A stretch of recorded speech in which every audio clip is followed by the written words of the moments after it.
Hello everyone, आज है 22 जनवरी और आज इस वीडियो में हम बात करने जा रहे हैं यस बैंक के बारे में। काफी ज्यादा चर्चा है इस शेयर की और खास करके आज इसकी चर्चा होनी भी चाहिए क्योंकि आज इनके क्वार्टर 3 के नतीजे आ चुके हैं। दिसंबर क्वार्टर के आज नतीजे आए हैं और उन नतीजों के बारे में हम यहाँ पर बात करेंगे। और जब शेयर पिछले कुछ दिनों से अगर हम देखें तो लगातार हल्की हल्की गिरावट ले रहा है। 17 रुपए तक पहुंच चुका है ये शेयर। तो बात करना बनता भी है यहाँ पर कि अब यहाँ से खरीदारी का मौका है कि नहीं, और जिन्होंने ऑलरेडी खरीदारी करके रखी है वो यहाँ पर क्या कर सकते हैं।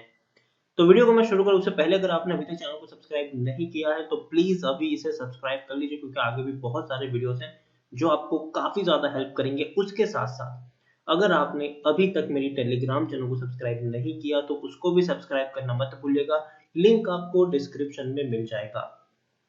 तो चलिए शुरू करते हैं। तो 17 रुपए का ये शेयर है यस बैंक का। आज क्वार्टर 3 के इनके नतीजे आए हैं। नतीजे के बारे में बात करें उससे पहले पिछले एक महीने का अगर हम डेटा देखें तो 2% की गिरावट आ चुकी है। आप यहाँ पे देखिए शेयर 17 रुपए 34 पैसे के ऊपर था। अच्छी खासी रैली थी, 18-19 रुपए के आसपास पहुंचा भी जरूर, गिरावट आई, तेजी आई। लेकिन पिछले कुछ दिनों से अगर हम देखें तो पिछले 3 दिनों से लगातार हल्की सी गिरावट यहाँ पर बनी हुई है जो इसको तोड़ने का काम कर रही है। एक साल में अगर हम देखें तो 55% की गिरावट है। हम सब जानते हैं यस बैंक क्राइसिस किसी से छुपा हुआ नहीं है। यस बैंक के ऊपर लिमिट लगा दी गई थी इनके डिपॉजिटरों के ऊपर कि महीने के 50,000 से ज्यादा पैसा नहीं निकाल सकते। बैंक के ऊपर कर्जा था, एनपीएस था, और तो और बड़े बड़े उद्योगपतियों ने पैसा लिया और चुकाया नहीं। लेकिन उसके बाद स्टेट बैंक ऑफ इंडिया ने इंटरवीन किया, बहुत बड़ा पैसा लेकर आए, खरीदारी करी यहाँ पर और प्रमोटर से सारी की सारी हिस्सेदारी यहाँ पर खरीद ली गई। बड़ी स्पाइक आई उसके बाद क्योंकि definitely state bank of India ने इंटरवीन किया था, बैंक बच चुका था, सरवाइव हो चुका था। लेकिन उसके बाद मैंने ये लेवल था जहां पर मैं कंटिन्यूस आपको अवॉइड करने की सलाह देता था क्योंकि स्टेट बैंक ऑफ इंडिया और बाकी बैंकों को 10 रुपए के भाव पर शेयर मिले थे और आपके लिए वो अवेलेबल थे 40 पर, 50 पर, 55 पर। तो इसलिए मैं कहता था कि अवॉइड करो, मत खरीदारी करो। और गिरावट भी आई। ये वो लेवल से जहां पर मैंने कभी भी नहीं बोला खरीदारी के लिए। लेकिन जब एफपीओ आया, जब शेयर 26 रुपए के ऊपर था और एफपीओ लॉन्च हुआ और 12-13 रुपए के ऊपर शेयर अवेलेबल हुआ, तब मैंने कहा था कि अब आप एफपीओ में अप्लाई कर सकते हैं और यहां से आप यहां पर बने रह सकते हैं। क्योंकि देखिए बैंक ने 2 बार फंड रेजिंग करी, ठीक है, स्टेट बैंक ऑफ इंडिया और बाकी सारी बैंकों ने इंटरवीन किया, बहुत बड़ा पैसा लेकर आए वो लोग। एफपीओ के द्वारा 15,000 करोड़ की फंड रेजिंग करी तो बैंक बच गया। बैंक के पास अब इनफ पैसा है कि वो लॉन्ग टर्म के लिए सरवाइव कर सकते हैं। उसके अलावा आप देखिए तेजी भी आई बाद में, अभी काफी स्टेबल है। और हाल फिलहाल में एक और खबर थी कि बैंक जो है वो दोबारा एक और फंड रेजिंग की तरफ जा रहा है। तो वो भी देखना होगा कि किस तरीके से फंड रेजिंग होती है इनकी और मैनेजमेंट के द्वारा कुछ डिसीजन भी लिए गए हैं, उसके बारे में भी हम बात करेंगे। लेकिन आप देखिए लार्ज कैप शेयर बन चुका है ये, 43,000 करोड़ से भी ज्यादा का इसका मार्केट कैप है। वॉल्यूम ट्रेड देखेंगे तो 22 करोड़ से भी ज्यादा का वॉल्यूम ट्रेड सिर्फ एनएससी में हमें देखने को मिला है। और तो और शेयर होल्डिंग पैटर्न अभी तक दिसंबर का आया नहीं है, लेकिन जो इनके क्वार्टरली रिजल्ट्स है वो यहाँ पर जरूर आ चुके हैं। अगर मैं आपको क्वार्टरली रिजल्ट्स के ऊपर लेके चलूं तो सबसे पहले ये कुछ क्वार्टरली रिजल्ट्स जो पुराने क्वार्टरली रिजल्ट्स थे वो कुछ इस तरीके से थे। आप देखिए रेवेन्यूज की मैं बात करूं तो बैंक्स के जो रेवेन्यूज में है, आप देखिए जो पिछले साल सितंबर 2019 में ज्यादा थे, 7,400 करोड़ था। लेकिन बाद में दिसंबर से हमें देखने को मिल रहे हैं कि जो रेवेन्यू है इनके वो तकरीबन 5,000 करोड़ के आसपास घूम रहे हैं। प्रॉफिट अगर हम देखें तो पिछले कुछ क्वार्टर से प्रॉफिट अच्छे नहीं देखने को मिले हैं। 18,000 करोड़ का नुकसान हमें दिसंबर क्वार्टर में देखने को मिला था 2019 में। उसके बाद मार्च में अगर हम देखें तो 3,631 करोड़ का नुकसान था। यहाँ पर भी आप देखेंगे तो 630 करोड़ का लॉस था। लेकिन जून क्वार्टर में प्रॉफिट हुआ इनको, जो हल्का सा प्रॉफिट था, तकरीबन 45 करोड़ का प्रॉफिट हुआ था जून क्वार्टर में। उसके अलावा सितंबर में 130 करोड़ का प्रॉफिट था।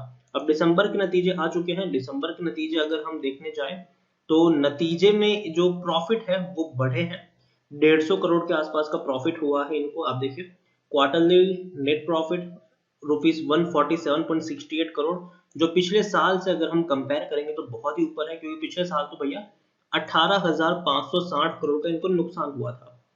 तो जहां 18,500 करोड़ का लॉस था उसे उसके कंपेयर में 150 करोड़ का प्रॉफिट बहुत अच्छा है।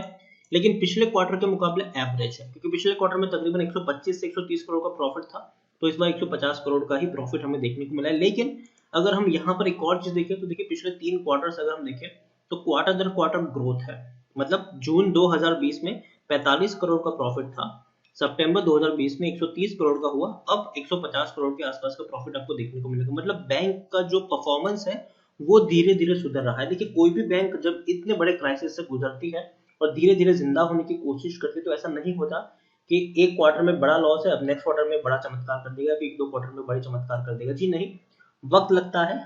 अभी 45 करोड़ का हुआ था पहले, बाद में 130 करोड़ हुआ, अब 150 करोड़ हुआ। हो सकता है कि मार्च में 200-225 करोड़ हो जाए, बाद में फिर 400 करोड़ तक भी पहुंच जाए प्रॉफिट इनका।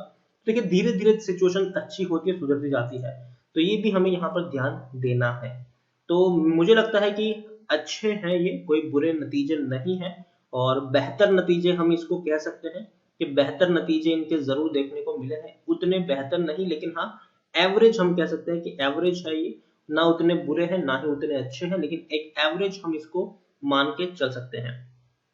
अब देखिए ग्रोस एनपीए और नेट एनपीए की अगर हम बात करने जाएं तो एनपीए में भी हल्का सा सुधार है। 32,000 करोड़ जो था वो अब 30,000 करोड़ के आसपास है ग्रोस एनपीए। नेट एनपीए भी जो 7,870 करोड़ था, अब वो 6,800 करोड़ के आसपास देखने को मिला है। और परसेंटेज अगर हम देखें नेट एनपीए का, तो जो 16.90 का था वो 15.36 का देखने को मिला है ग्रोस एनपीए का, और नेट एनपीए 4.71 की जगह 4.04 के आसपास देखने को मिल रहे हैं। तो नतीजे अगर हम एक बार में नजर करें तो डेफिनेटली उतने अच्छे नहीं है, लेकिन उतने बुरे भी नहीं है। धीरे धीरे ही सही बैंक जिंदा हो रहा है, कोशिश कर रहा है दोबारा से जिंदा होने की, तो उसमें कोई बुरी बात नहीं है।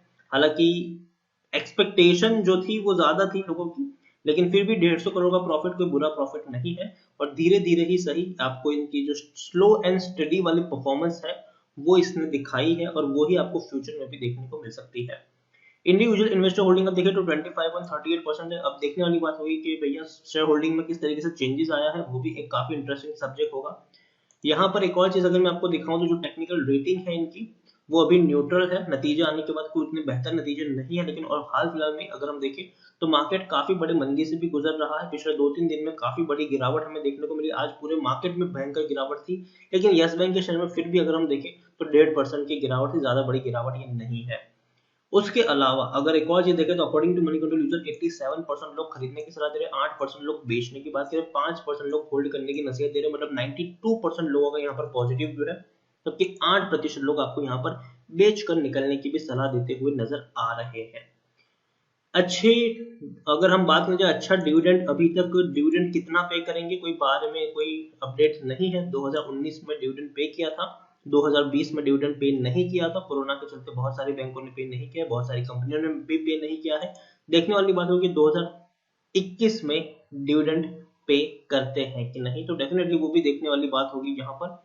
और अभी तक कोई डेटा आया नहीं है इनका शेयर होल्डिंग पैटर्न का लेटेस्ट, तो जैसे ही वो डेटा आएगा डेफिनेटली मैं आपको इन्फॉर्म कर दूंगा कि क्या चेंजेस देखने को मिले, और वो काफी इंटरेस्टिंग होगा कि एफआईज म्यूचुअल फंड और इंश्योरेंस कंपनी ने किस तरीके से बिहेव किया है, कितनी खरीदारी की है, कितनी बिकवाली यहाँ पर की है।